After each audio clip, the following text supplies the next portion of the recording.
Okay. सो आपका next topic है accounting treatment. ठीक है, accounting treatment in case of internal reconstruction.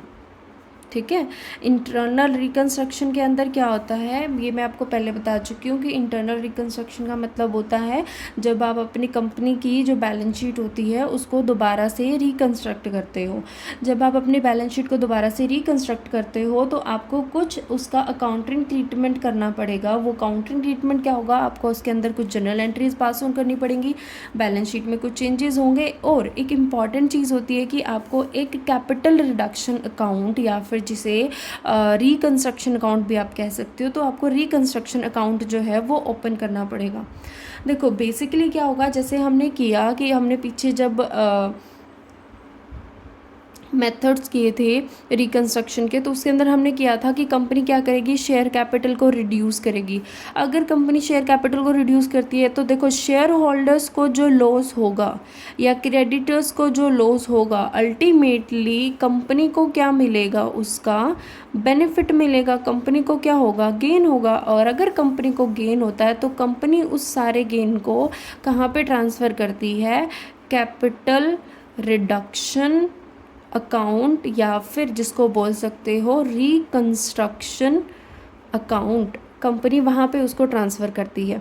ठीक है, तो और फिर इस जो कैपिटल रिडक्शन या फिर रिकंस्ट्रक्शन का जितना भी पैसा होता है इसको यूटिलाइज़ करती है कंपनी अपनी बैलेंस शीट को या जितने भी लॉसेस होते हैं उनको राइट ऑफ करने के लिए या अपनी एडजस्टमेंट करने के लिए। मतलब बैलेंस शीट को रिकंस्ट्रक्ट कर रही है तो या एक जगह से पैसा लेके दूसरी जगह पे एडजस्ट करना, तो वो अगर शेयर होल्डर्स को और उनको लॉस हो रहा है तो अल्टीमेटली कंपनी को गेन हो रहा है, कंपनी को जो गेन होता है उसको वो एडजस्ट करती है ताकि अपनी बैलेंस शीट के अंदर जितने भी लॉसेस दिए हुए थे, प्रॉफिट एंड लॉस का डेबिट बैलेंस है, शेयर इशू एक्सपेंसेस हैं और मतलब गुडविल है, इनको राइट ऑफ करने के लिए, इनको अपने अकाउंट से रिमूव करने के लिए, एलिमिनेट करने के लिए वो इस कैपिटल रिडक्शन अकाउंट या रिकंस्ट्रक्शन अकाउंट को यूज़ करती है। ओके, जब आप जर्नल एंट्रीज करते हो तो आपको एक इम्पॉर्टेंट जो चीज़ याद रखनी होती है वो है ये वाला रूल। ये रूल बहुत इम्पॉर्टेंट रूल है, आपको ये रूल याद रखना है जब भी आप जर्नल एंट्रीज करोगे, अदरवाइज़ तो आपको मुश्किल होगी, आपको याद रखना मुश्किल होगा। तो आपको ये रूल याद रखना है। रूल बेसिकली क्या कहता है कि अगर आपकी एसेट्स इंक्रीज़ होती हैं तो आपको उसे डेबिट करना है, अगर आपकी एसेट्स की वैल्यू डिक्रीज़ होती है तो आपको उसे क्रेडिट करना है, अगर आपकी लायबिलिटीज़ की वैल्यू इंक्रीज़ होती है तो आपको उसे क्रेडिट करना है, अगर आपकी लायबिलिटीज़ की वैल्यू डिक्रीज़ होती है तो आपको उसे डेबिट करना है। तो आपको याद रखना है एसेट्स इंक्रीज़ मतलब डेबिट, लायबिलिटीज़ इंक्रीज़ मतलब क्रेडिट। ठीक है, एसेट्स इंक्रीज़ मतलब डेबिट, लायबिलिटीज़ इंक्रीज़ मतलब क्रेडिट, एसेट्स डिक्रीज़ मतलब क्रेडिट, लायबिलिटीज़ डिक्रीज़ मतलब डेबिट। आपको ये तरीके से ये चारों मतलब ये रूल आपको याद रखना है कि जब भी एसेट्स इंक्रीज़ होंगी तो डेबिट करना है, लायबिलिटीज़ इंक्रीज़ होंगी तो क्रेडिट करना है, एसेट्स अगर डिक्रीज़ होंगी तो क्रेडिट करना है, लायबिलिटीज़ अगर डिक्रीज़ होंगी तो उसे डेबिट करना है। ठीक है, अब करते हैं जर्नल एंट्री। तो जर्नल एंट्री के अंदर बेसिकली क्या होता है, अगर फर्स्ट है कि अगर सबसे पहला अगर आपकी जो फेस वैल्यू होती है शेयर्स की उसको रिड्यूस किया जाता है, तो अगर आपके शेयर्स की फेस वैल्यू को रिड्यूस किया जाता है, ठीक है। अब शेयर्स की फेस वैल्यू को रिड्यूस करने का मतलब क्या है कि देखो फेस वैल्यू का मतलब है कि अगर आपका 10 रुपये का एक शेयर है, अगर आप उसको कन्वर्ट करके 8 रुपये का एक शेयर बना रहे हो, ठीक है, 10 रुपये का एक शेयर है उसको कन्वर्ट करके, अब यहाँ पे आपको आप उसकी फेस वैल्यू में चेंज कर रहे हो, जो उसकी फेस वैल्यू है, पेड अप वैल्यू की बात नहीं हो रही है यहाँ पे, उसकी फेस वैल्यू में अगर आप चेंज कर रहे हो तो 10 रुपये के एक शेयर को 8 रुपये, तो 10 रुपये वाले शेयर तो ख़त्म ही हो गए। अगर आपने 10 रुपये वाले शेयर को 8 रुपये में कन्वर्ट कर दिया तो 10 रुपये वाले शेयर तो ख़त्म हो गए। ठीक है, और अगर ये शेयर्स ख़त्म हो गए तो अल्टीमेटली आपकी लायबिलिटी क्या हो गई, लायबिलिटी जो है वो रिड्यूस होगी। और अगर आपकी लायबिलिटी रिड्यूस होती है तो अगर आपकी लायबिलिटी रिड्यूस होती है तो उसको क्या किया जाता है, डेबिट किया जाता है। तो जब भी याद रखना अगर शेयर्स की फेस वैल्यू को डिक्रीज़ किया जाता है, रिड्यूस किया जाता है, तो आप क्या करोगे, जितनी भी पुरानी फेस वैल्यू वाले शेयर्स थे वो तो ख़त्म हो गए, उनको थ्रो आउट कर दोगे। उनको थ्रो आउट करने का मतलब क्या हुआ, शेयर कैपिटल अकाउंट डेबिट, क्योंकि अगर उनको थ्रो आउट कर रहे हो इसका मतलब आपकी लायबिलिटी डिक्रीज़ हो रही है, लायबिलिटी डिक्रीज़ हो रही है तो इसका मतलब उसे क्या करोगे, डेबिट करोगे। तो share capital account debit to जितने भी, अब 10 रुपये के बदले में 8 रुपये वाले शेयर्स तो इशू कर रहे हो। अगर 8 रुपये वाले शेयर्स इशू कर रहे हो दैट मीन्स कि आपकी नई लाइबिलिटी क्रिएट हो रही है, और अगर आपकी नई लाइबिलिटी क्रिएट हो रही है तो लाइबिलिटी जब इंक्रीज होती है तो क्रेडिट होगा। तो टू न्यू फेस वैल्यू वाले जो शेयर कैपिटल थी उसको क्रेडिट करोगे। फिर अब देखो पुरानी फेस वैल्यू के शेयर्स की वैल्यू अगर यहाँ पे बात करी जाए कि 10,000 जो शेयर्स थे वो 10 रुपये का एक था, अब ये फेंक दिए, ये ख़त्म हो गए, उसके बदले में 10,000 शेयर्स जो हैं वो एट द रेट ऑफ 8 रुपये के हिसाब से इशू कर दिए। तो ये वाले जब ख़त्म हो गए तो यानी कि इनकी वैल्यू 1 लाख की थी, ये तो ख़त्म हो गए, इनको तो कर दिया तुमने क्या, डेबिट। ठीक है, नई फेस वैल्यू जो वाले रिसीव हुए वो कितने के हैं, 80,000 के। वो कितने के हैं, 80,000 के। तो 80,000 वालों को तुमने क्या कर दिया, क्रेडिट। तो डिफरेंस हुआ, अब 1 लाख के बदले में कंपनी शेयर होल्डर्स को 20,000 का लॉस हो गया, लेकिन कंपनी को बेनिफिट हुआ, तो कंपनी उस बेनिफिट को कहाँ डाल देगी, कैपिटल रिडक्शन अकाउंट या फिर रिकंस्ट्रक्शन अकाउंट के अंदर 20,000 रुपये। ठीक है, तो 2 रुपये का जो फ़ायदा हुआ वो यहाँ पे डाल दिया। उसके बाद आता है नेक्स्ट, अगर कंपनी सिर्फ और सिर्फ पेड अप वैल्यू में रिड्यूस करती है, पेड अप वैल्यू अगर रिड्यूस करती है तो मैंने तुम्हें बताया था अगर कंपनी 10,000 शेयर्स हैं फुल्ली पेड अप मानते, 10 रुपये का एक है, फुल्ली पेड अप मानते हुए, ठीक है, मतलब कंपनी को रिसीव हो गए। अब कंपनी क्या करती है, अपनी फुल्ली पेड अप है वो, बट कंपनी कहती है शेयर होल्डर से बात करती है और उसे 8 रुपये पेड अप में कन्वर्ट करती है, तो फेस वैल्यू तो उतने की है, लेकिन अब 10 रुपये के बदले में कंपनी ये मान रही है कि उसे 8 रुपये रिसीव हो गए, तो शेयर्स तो कोई भी नहीं निकाले, फेस वैल्यू में कोई चेंज नहीं हुआ। ठीक है, लेकिन कंपनी को बेनिफिट हो गया 20,000 का। 2 रुपये वो जो फ्यूचर में देंगे उनका बेनिफिट तो फ्यूचर में होगा, लेकिन एट प्रेजेंट कंपनी को 20,000 रुपये किसी को भी नहीं देने, ये 20,000 रुपये का उसको बेनिफिट होगा, क्योंकि 10 रुपये वाले की बजाय 8 रुपये पेड अप मान लिया, तो ये 20,000 जो शेयर होल्डर से ऑलरेडी पैसे रिसीव हो चुके हैं उसका उसे बेनिफिट हो जाएगा। तो share capital account debit to capital reduction. अब यहाँ पे 20,000 रुपये से कंपनी की जो शेयर कैपिटल थी वो तो कम होगी ना, क्योंकि शेयर होल्डर ने दे दिए थे, कंपनी ने रिसीव कर लिए थे, बट अब कंपनी ये दिखा रही है कि मुझे रिसीव हुए ही नहीं, तो शेयर कैपिटल तो कम होगी 20,000 से। तो जब शेयर कैपिटल कम होती है तो डेबिट, लाइबिलिटी कम होगी तो मतलब डेबिट। ठीक है, और लाइबिलिटी कम होगी तो डेबिट होगा, तो इसका मतलब share capital account debit to capital reduction, क्योंकि 20,000 का गेन हुआ इसलिए, तो 20,000 से ये एंट्री हो जाएगी। ठीक है, उसके बाद आता है कंपनी की अगर बैलेंस शीट के अंदर कोई भी रिजर्व्स दे रखे हैं, कोई भी रिजर्व दे रखा हो, चाहे वो क्वेश्चन तुम्हें प्रैक्टिकल में दिया हो, एडजस्टमेंट में दिया हो, नहीं दिया हो, तुम वो सारा रिजर्व कहाँ पे ट्रांसफ़र करोगे, कैपिटल रिडक्शन रिजर्व के अंदर या फिर रिकंस्ट्रक्शन अकाउंट के अंदर ट्रांसफ़र कर दोगे। जितनी अमाउंट उसे बैलेंस शीट में शो की हुई है उतनी की उतनी अमाउंट से। तो reserve account debit to capital reduction. अब रिजर्व को डेबिट क्यों किया, वही रिजर्व आपका लाइबिलिटी साइड में जाता है, और अगर लाइबिलिटी डिक्रीज होती है तो क्या होगा, डेबिट होगा, तो इसलिए reserve account debit to capital reduction account. उसके बाद नेक्स्ट आता है सेक्रीफाइस बाय, अगर कंपनी की लाइबिलिटी यानी कि जो कंपनी के थर्ड पार्टी है, डिबेंचर होल्डर्स हैं, क्रेडिटर्स हैं, अगर वो सेक्रीफाइस करते हैं तो अल्टीमेटली कंपनी को क्या होगा, उसका फ़ायदा होगा, तो कंपनी को फ़ायदा होगा। और दूसरी तरफ जो डिबेंचर और क्रेडिटर हैं वो लाइबिलिटी भी क्या हो जाएंगी, अगर वो सेक्रीफाइस कर रहे हैं तो वो लाइबिलिटी भी क्या हो जाएगी, आपकी कम हो जाएगी। अगर वो लाइबिलिटी कम होगी तो अल्टीमेटली क्या करोगे, उसको डेबिट करोगे। तो अगर उसको डेबिट करोगे तो यानी कि debentures account debit, creditors account debit to capital reduction या फिर रिकंस्ट्रक्शन अकाउंट। ठीक है, तो गेन हो जाएगा कंपनी को इस रीज़न की वजह से। उसके बाद अगर कंपनी जो होती है वही सेम चीज़ है, बस याद रखना आपको, अगर लाइबिलिटी में की वैल्यूज़ में डिक्रीज़ होती है तो liability account debit to capital reduction, अगर इंक्रीज़ होता है तो capital reduction account debit to liability.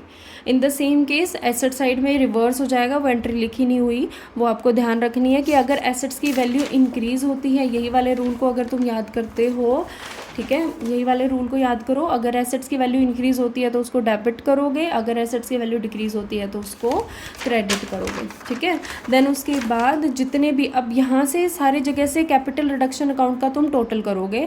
ठीक है, वो टोटल जो भी तुम्हारा होगा वो तुम्हारा टोटल गेन होगा। उस गेन को, जो भी तुम्हारा गेन होगा कैपिटल रिकंस्ट्रक्शन अकाउंट से या कैपिटल रिडक्शन अकाउंट से, तुम उस गेन को क्या करोगे, तुम उस गेन को क्या करोगे, यूज़ करोगे जितने भी अपने ये सारे एक्सपेंसेस थे प्रॉफिट एंड लॉस अकाउंट के, discount on issue, goodwill, patent से, इन सब को राइट ऑफ करने के लिए, ठीक है। और अगर उसके बाद कुछ बैलेंस बच जाता है कैपिटल रिडक्शन में या रिकंस्ट्रक्शन अकाउंट में, तो उसे ट्रांसफ़र कहाँ कर दिया जाएगा, कैपिटल रिजर्व अकाउंट में। तुम इन सब की अलग अलग एंट्रीज भी पास ऑन कर सकते हो, like capital reduction account debit to profit and loss account, to capital reduction account debit to discount on shares account, capital reduction account debit to goodwill and patents account.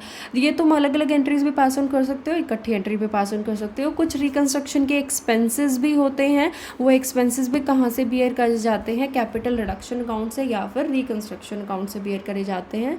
तो इसीलिए ये क्या होता है, ये भी तुम्हारा यहीं पे एंट्री में एडजस्ट किया जाता है और यहीं से उसको निकाला जाता है।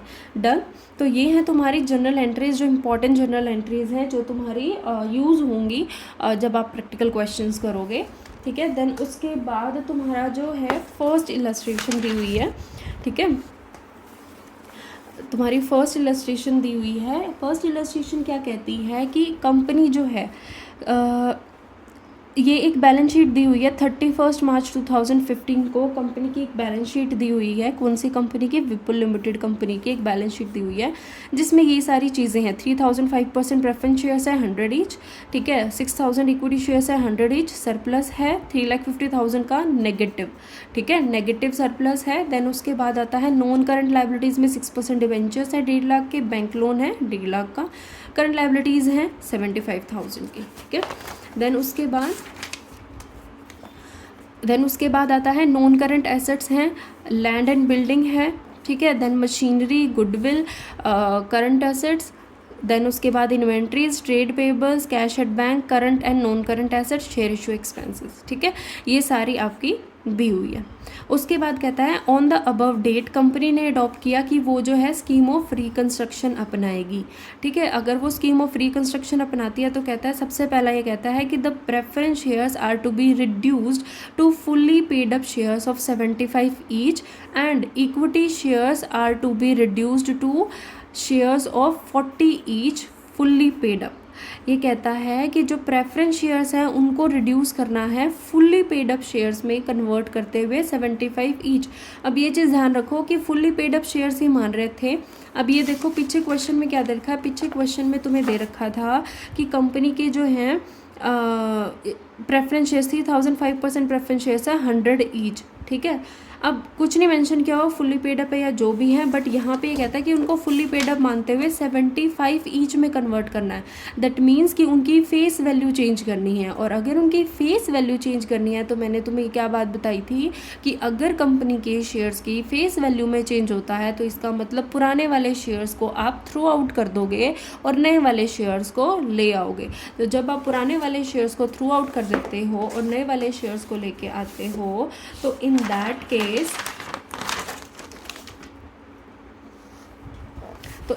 केस आप एंट्री क्या करोगे, सबसे पहला देखो ये कहता है कि जो प्रेफरेंस शेयर्स हैं पहले कितने दिए हुए थे 3000, बैलेंस शीट में दिए हुए 3005% प्रेफरेंस शेयर्स हैं, ठीक है, प्रेफरेंस शेयर्स हैं और 100 ईच, ठीक है। अब इसको कन्वर्ट करके वो कहता है 75 ईच में कन्वर्ट कर दो। तो एंट्री क्या होगी, पुराने वाले शेयर्स को थ्रो आउट कर दो।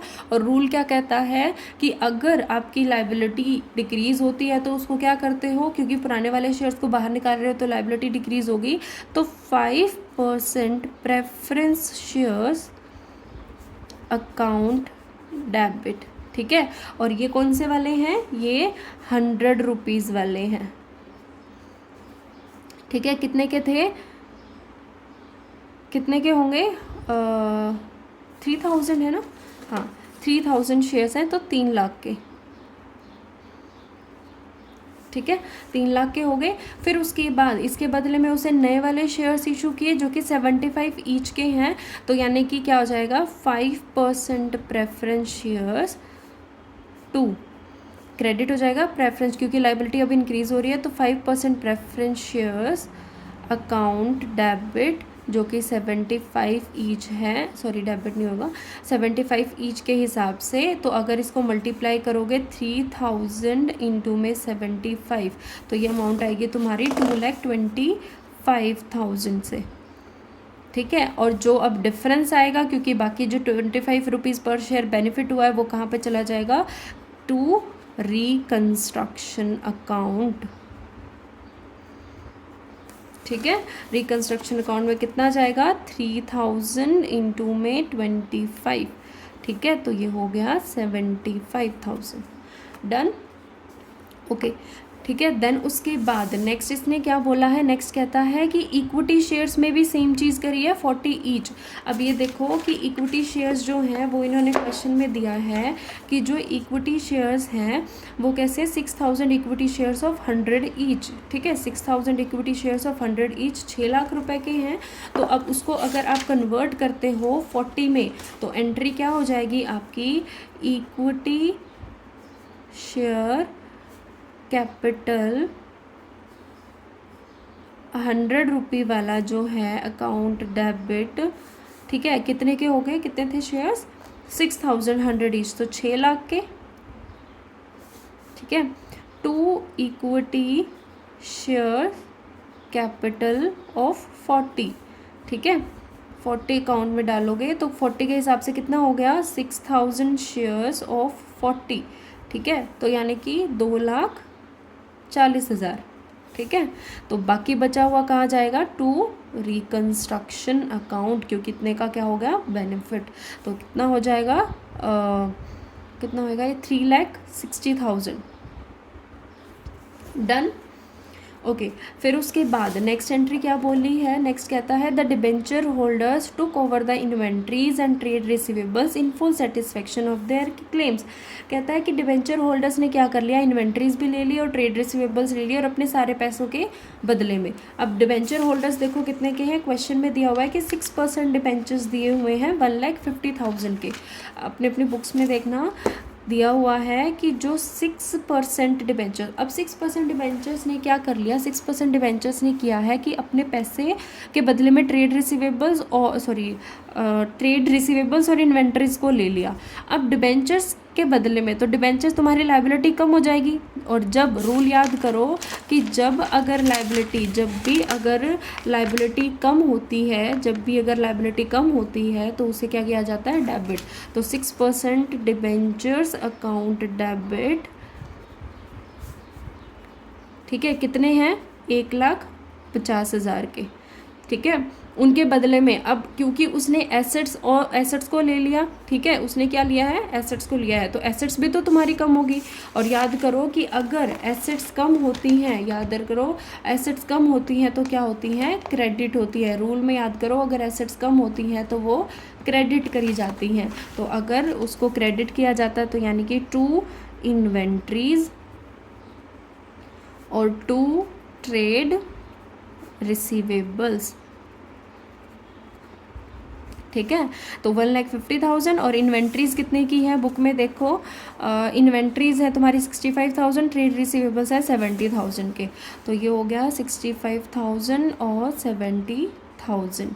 ठीक है, ये हो गई। अब ये चीज़ ध्यान रखो, इन्वेंट्रीज़ हो गया, ट्रेड रिसीवेबल्स हो गया, देन उसके बाद अब डिफरेंस कितना आया, बाकी का अब 1,50,000 डिबेंचर होल्डर को चाहिए थे, लेकिन बदले में उसने ले कितना लिया, सिर्फ 1,35,000 रुपये ले लिया। तो 15,000 का क्या हुआ, कंपनी को क्या हुआ, बेनिफिट। तो टू बेनिफिट कहाँ जाएगा, टू रिकंस्ट्रक्शन अकाउंट। कितना हुआ, 15,000। Done, okay. फिर उसके बाद अब फोर्थ में क्या, उसके बाद ये वाली एंट्री डन हो गई। देन उसके बाद फोर्थ कहता है कि फिक्टिशियस और इंटेंजिबल एसेट्स हैं उनको एलिमिनेट कर दिया गया। फिक्टिशियस और इंटेंजिबल एसेट्स को एलिमिनेट कर दिया गया। फिक्टिशियस और इंटेंजिबल एसेट्स अब देखो तुम्हारी बुक के अंदर कौन कौन सी दी हुई है। एक तो दिया हुआ है शेयर इशू एक्सपेंसेस, ठीक है, 10,000 के। और कौन कौन सी हैं तुम्हारी बुक में, गुडविल, ठीक है, 22,500 की गुडविल है।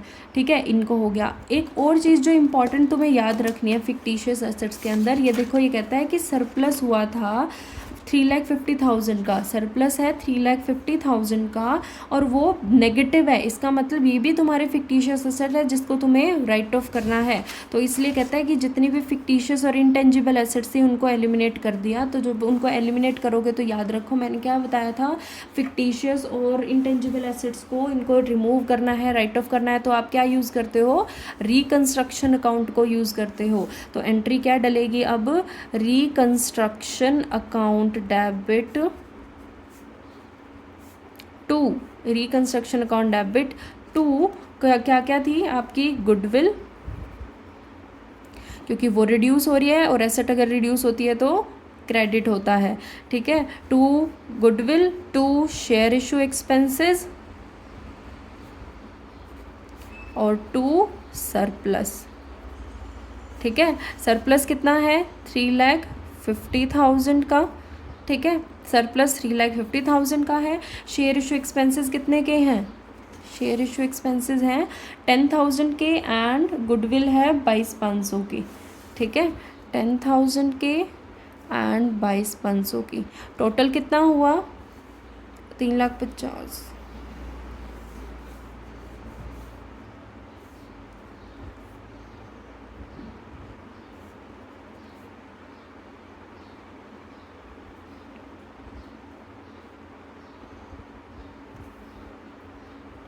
ओके, ये टोटल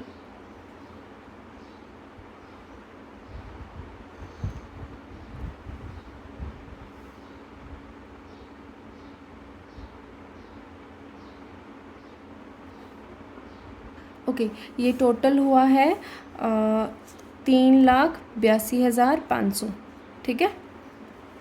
ओके, ये टोटल हो गया। तो ये हमारा हो गया रिकंस्ट्रक्शन की नेक्स्ट एंट्री।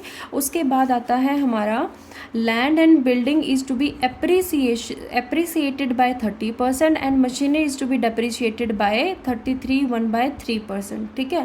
कहते हैं लैंड एंड बिल्डिंग को एप्रिशिएट किया मतलब एसेट्स की वैल्यू इंक्रीज़ हुई, और अगर हमारी एसेट्स इंक्रीज़ होती हैं तो एंट्री, एसेट्स अगर इंक्रीज़ होंगी तो डेबिट होगा। तो यानी कि नेक्स्ट एंट्री हो जाएगी land and building account debit to, ठीक है। अगर इंक्रीज होती है और इंक्रीज हुई है तो यानी कि गेन हुआ है, तो यानी कि टू रिकंस्ट्रक्शन अकाउंट, ठीक है। अब कितने से इंक्रीज हुआ है, सिर्फ ये देखना 30% से अप्रिशिएट हुई है। लैंड एंड बिल्डिंग की वैल्यू है 3,00,000, 3,00,000 का 30% इज 90,000, तो यानी कि एंट्री कितने की होगी, सिर्फ 90,000 की, ठीक है। देन उसके बाद ये ख़त्म हो गया। नेक्स्ट कहता है कि मशीनरी जो है उसको क्या किया है, डेप्रिशिएट किया है। मशीनरी की वैल्यू क्या हो रही है, डेप्रिशिएट हो रही है, यानी कि कम कर रहे हो। कितने से कम हो रही है मशीनरी की वैल्यू, ये देखो मशीनरी की वैल्यू है कितने की, 4,50,000। 4,50,000 का 33.1/3% करते हो तो वो आएगा 1,50,000। तो यानी कि, और मशीनरी की वैल्यू अगर एसेट्स डिक्रीज होती हैं तो यानी कि क्रेडिट होगा, तो to machinery account, machinery account, और डेबिट क्या होगा फिर, रिकंस्ट्रक्शन अकाउंट डेबिट कितने से, 1,50,000 से, ठीक है। ये हो गया 1,50,000 से। ओके, देन उसके बाद अब ये हो गया। फिर लास्ट वाली एंट्री क्या कहता है, लास्ट में एंट्री कहता है एक्सपेंसेस जो हैं रिकंस्ट्रक्शन अकाउंट के वो कितने के हैं, 4,500 के, और एक्सपेंसेस को पे कहाँ से करते हो, रिकंस्ट्रक्शन अकाउंट से ही। तो नेक्स्ट एंट्री इसकी क्या हो जाएगी, 7th में reconstruction account debit to bank, क्योंकि आपने एक्सपेंसेस को पे किया है कितना, 4,500 से, ठीक है। अब ये सारी एंट्रीज करने के बाद आप टोटल करके देखो रिकंस्ट्रक्शन, ये सारी एंट्रीज होगी, जनरल एंट्री करनी थी हमें। उसके बाद रिकंस्ट्रक्शन अकाउंट का डेबिट साइड का टोटल करके देखो आप सब कितना आएगा। तो अगर आप डेबिट साइड का टोटल करते हो तो आपका जो टोटल आएगा वो आएगा 5,37,000 का। ठीक है, आपको क्या क्या डेबिट साइड का टोटल करना है। तो डेबिट साइड देखो, एक तो है 3,82,500 प्लस 1,50,000 प्लस 4,500। अगर आप ये करते हो तो आपका आएगा 5,37,000 का। ठीक है, एंड उसके अलावा अगर आप क्रेडिट साइड का टोटल करते हो तो वो आता है आपका 75,000 प्लस 3,60,000 प्लस 15,000 प्लस 90,000 और दैट्स इट। ठीक है, ये आता है आपका क्रेडिट साइड का टोटल। अगर आप इनका टोटल करते हो तो आपका जो क्रेडिट साइड का टोटल आता है वो आता है 5,40,000 का। इसका मतलब क्या हुआ कि आपका 5,40,000 आपने रिकन्स्ट्रक्शन अकाउंट में डाला, जिसमें से 5,37,000 आपका यूज़ हो गया। तो जो डिफरेंस है वो कितने का है, 3,000 का। ये जो डिफरेंस है ये आप कहाँ पे ट्रांसफ़र करोगे, ये आप ट्रांसफ़र करोगे कैपिटल रिजर्व के अंदर। ठीक है, तो आप इसकी एंट्री डालोगे, इसकी एंट्री क्या डलेगी आपकी, reconstruction account debit to capital reserve account. ठीक है, वो कितने का हो जाएगा, 3,000 से। और ये ध्यान रखना कि ये 3,000 ही आपका कैश एंड बैंक बैलेंस है। अब ये देखो, कैश एंड बैंक बैलेंस आपका 7,500 का था, जिसमें से आपने कैश यूज़ कर लिया था 4,500 आपने यूज़ किया था एक्सपेंसेस पे करने के लिए। तो बाकी बचा हुआ 3,000 जो है वो आपके पास कैश अभी भी बचा हुआ है। बस ये चीज़ आपको ध्यान रखनी है। तो अगर आप इसकी बैलेंस शीट बनाना चाहते हो तो बैलेंस शीट आप कैसे बनाओगे, ये चीज़ देखो। आपकी बैलेंस शीट के अंदर अब जो नई कैपिटल थी नोट्स टू अकाउंट में, देखो 6,000 इक्विटी शेयर्स 40 ईच के हिसाब से 2,40,000 के वो हो गए। 3,000 5% प्रेफरेंस शेयर्स हो गए 75 फुल्ली पेड अप के नाम से, तो 2,25,000 के वो हो गए, यानी कि ये हो गया 4,65,000। तो शेयर कैपिटल होगी आपकी 4,65,000 की। देन उसके बाद रिजर्व एंड सरप्लस के अंदर आपने सिर्फ कैपिटल रिजर्व है, आपको सिर्फ जनरल एंट्री, जो नई जनरल एंट्री पास ऑन करी है उसके अकॉर्डिंगली अब एंट्रीज करनी है। तो कैपिटल रिजर्व में आपके पास कितने पैसे हैं, सिर्फ 3,000 है, तो यानी कि आपने वो 3,000 ट्रांसफ़र करने हैं रिजर्व एंड सरप्लस में। ठीक है, देन उसके बाद आता है आपका long term borrowings. Long term borrowings के अंदर आपके जो बैंक लोन थे वो एज इट इज़ हैं, उसके रिगार्डिंग आपने कोई भी चेंज नहीं किया था, तो बैंक लोन आपका एज इट इज़ है, वो एज इट इज़ रहेगा। 6% डिबेंचर्स थे, उनको आप पे कर चुके हो तो उनका कोई इशू नहीं है। सरप्लस भी आप राइट ऑफ कर चुके हो तो उसका भी कोई इशू नहीं है। नेक्स्ट आता है करंट लायबिलिटी, जिसके अंदर ट्रेड पेपर्स है 75,000 के, उसके रिगार्डिंग आपने कोई एडजस्टमेंट नहीं करी, तो ट्रेड पेपर्स आपके 75,000 के एज इट इज़ है। ठीक है, देन उसके बाद आपकी बैलेंस शीट के अंदर एसेट साइड में था लैंड एंड बिल्डिंग 3,000 की थी, जिसकी वैल्यू इंक्रीज़ हो गई थी, अप्रिशिएट कर दिया गया था, तो 3,90,000 की हो गई थी। तो आपने यहाँ पे लैंड एंड बिल्डिंग में 3,90,000 आप यहाँ पे भी दिखा सकते हो, फिक्स एसेट्स के अंदर लैंड एंड बिल्डिंग 3,90,000 से। देन उसके बाद मशीनरी जो है वो आपकी 4,50,000 थी, जिसकी वैल्यू डिप्रिशिएट कर दी गई थी 1,50,000 से, तो यानी कि जिसमें बचे कितनी, यानी कि एक्चुअल वैल्यू जो है वो कितने की होगी थी, 3 लाख की। तो 3 लाख प्लस 3,90,000 ये आपके दिखाए हुए हैं यहाँ पे बैलेंस शीट के अंदर। देन उसके बाद आपकी गुडविल आप राइट ऑफ कर चुके हो, इन्वेंट्रीज आपने पे कर दी थी, ट्रेड रिसीवेबल्स और इन्वेंट्रीज आपने डिबेंचर होल्डर्स को दे दिए, तो यानी कि वो भी नल है। कैश एंड बैंक बैलेंस जैसे मैंने बताया 7,500 का था, जिसमें से आपने 4,500 पे ऑफ कर दिए रिकन्स्ट्रक्शन के, तो आपके पास सिर्फ 3,000 बच गए। तो 3,000 की एंट्री आप कैश एंड बैंक बैलेंस में दिखाओगे। शेयर इशू एक्सपेंसेस आप राइट ऑफ कर चुके हो, तो ये आपकी जो है नई बैलेंस शीट तैयार हो जाएगी। ओके बच्चों, तो नेक्स्ट एक क्वेश्चन और करेंगे हम नेक्स्ट वीडियो के अंदर। Thank you.